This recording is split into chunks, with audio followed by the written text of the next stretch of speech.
कि बाजावा ले ले बजनिया हो रे डोलिया ले ले का बाजावा ले ले बजनिया हो रे डोलिया ले ले हरे तोर दले ले हो मोहरोई जनुआ जाले ससुरा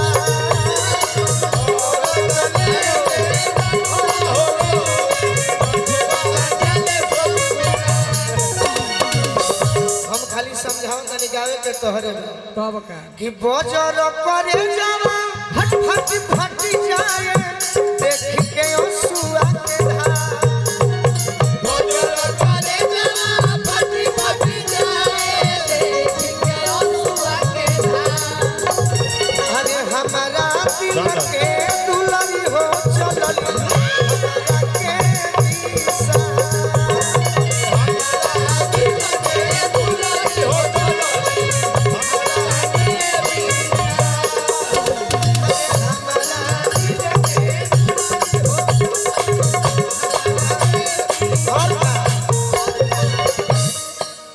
कनवा में गूंजे गूंजे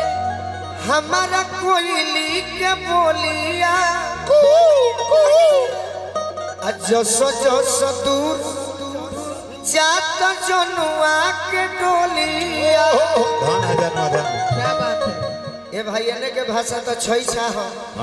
बाकी भोजपुरी के भी इतना प्रेम मिलेला इतना कम बात नहीं चला नहीं की बुझा तारे नु ये शब्द बात हाँ जी कि कनवा में गूंजे गूंजे हमारा कोयली के बोलिया क्या बात है जसो जसो दूर जाता जनुआ के डोलिया। एक लड़का जब मेरे भाई प्रेम करता है हाँ जी तो यही सोचता है क्या कि परते से नूरवा जान हो गई हमारा के हाथ परते से नूरवा जान हो गई हमारा के हाथ हर तोर गले के हम हो गई जनुआ चली ससुरा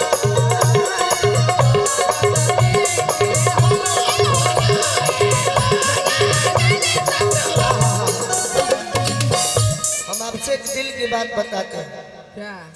कि जान के विदाई विदाई आज बहुत सतावता सही में अब पहले के बाद बात ये छोटू याद बढ़िया होता। लव है सीरियस हम जानते हैं कि हमारा घर पटना जिला है, आरा जिला है, हाँ जी पूर्णिया जिला है, हाँ हाँ पूर्णिया जिला है ना। हाँ निकी के घर कहाँ है भाई हमको छोड़कर इनको चली छत्तीसगढ़ गए हैं किशनगंज में। किशनगंज का लड़का पूर्णिया का लड़का जैसा प्रेम देगा कि नहीं यही टेंशन सही बात है कि का जाने पियावा हमारा जैसन दिही ना दूला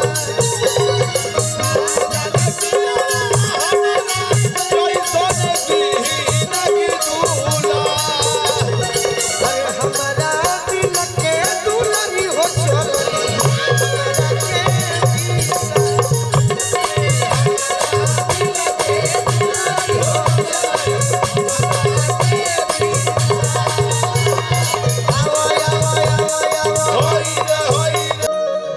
एगो लड़का एगो लड़की के देख के कहता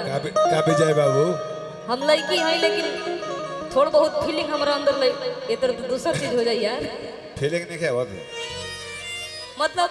हमारा कहे का मतलब है कि हम लड़का रहती तो कुछ अलग रही लड़का तार कौन का मासाई ठीक लगा था ऐसे ठीक बने ना। एगो लड़का लड़की के देख के कहता का कहता वो इधर रहे के चाहिए कि नैन छुरी से कटारी हो गई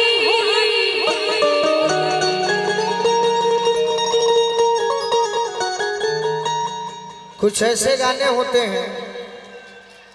कुछ ऐसे भी गाने होते हैं कि हम जिसमें कमेटी का सम्मान करते हैं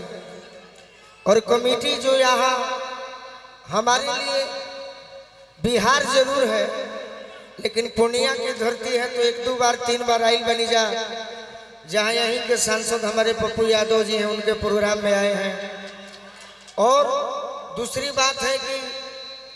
यहाँ आने के बाद भी अनजान जगह पर नहीं लग रहा है कि अनजान जगह है, लग रहा है कि अपना परिवार है। सही बात क्योंकि कमेटी अच्छी है। कमेटी के लिए एक बार जोरदार ताली बजाइए आप लोग। और कुछ ऐसे गाने होते हैं